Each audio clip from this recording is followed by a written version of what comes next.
আন্দোলনকারীদের উপর গুলি বন্ধ চেয়ে হাইকোর্টে রিট খারিজের বিষয়ে কথা বলছেন আইনজীবীরা। সরাসরি যাচ্ছি সেখানে। প্রতিকার চাইবো এবং এই ব্যাপারে আমাদের যে আবারও আসতে হবে, এই বিষয়টা মনে হয় এখনো খোলা, এটা নিষ্পেষিত হয়নি। আদালত এই ব্যাপারে কোনো কিছু আজকে বলেন নাই, শুধু বলেছেন মুক্তি পেয়েছেন, এই জন্য আমরা এই বিষয় নিয়ে আর কিছু বলবো না। কিন্তু তার মানে না,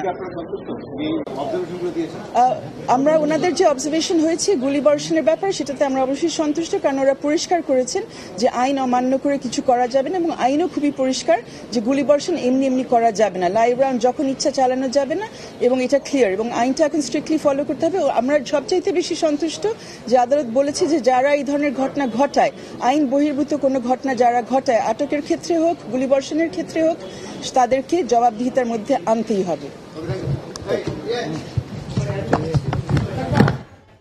সরাসরি যুক্ত ছিলাম হাইকোর্টে।